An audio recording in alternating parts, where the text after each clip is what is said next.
Mesdames et Messieurs, chers collègues, Monsieur le ministre de la Transition écologique, permettez-moi d'abord, au nom du groupe Horizon et Indépendants, de me joindre à la minute de silence, Madame la Présidente, que vous venez d'exprimer, mais aussi exprimer notre solidarité envers les milliers de sinistrés et victimes des intempéries actuelles. Je remercie et salue l'engagement sans faille de tous ceux qui luttent sur les fronts des intempéries. Permettez-moi aussi de dire ma colère face à cette situation. Une colère lucide devant l'ampleur du désastre et l'urgence à agir. Les faits d'abord, vous les connaissez. Des intempéries exceptionnelles et généralisées, la prochaine se profile déjà. Une citation ensuite, qui résume tout, d'une climatologue, Françoise Vimeux. Nous ne reviendrons pas au climat d'il y a 20 ou 30 ans. Les inondations deviennent la norme dans certaines régions. C'est brutal, exact, inéluctable. Oui, il y a urgence de régler les problèmes, car le système a clairement ses limites. Tout cela participe à la défiance croissante de nos concitoyens sur notre capacité à trouver des solutions et à être crédibles dans ce que nous disons publiquement.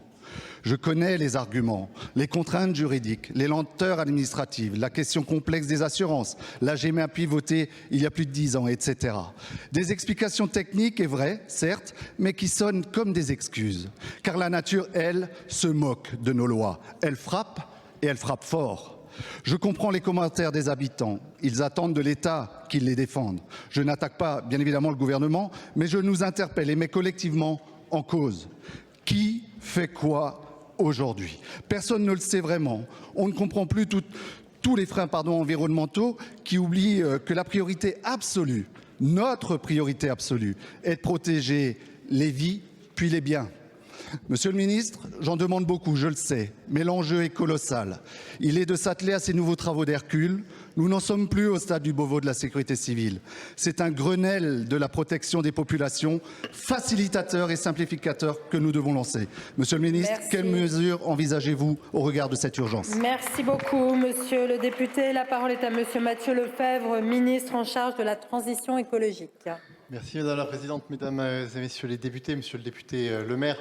Permettez-moi d'abord d'adresser la solidarité du gouvernement à l'endroit des personnes décédées suite à cette tempête, puisqu'on dénombre 3 décédés et une personne disparue. Et également de remercier l'ensemble des forces de l'ordre, des forces de sécurité qui concourent à protéger nos concitoyens, les gendarmes, les policiers, les sapeurs-pompiers et l'ensemble des associations de sécurité civile.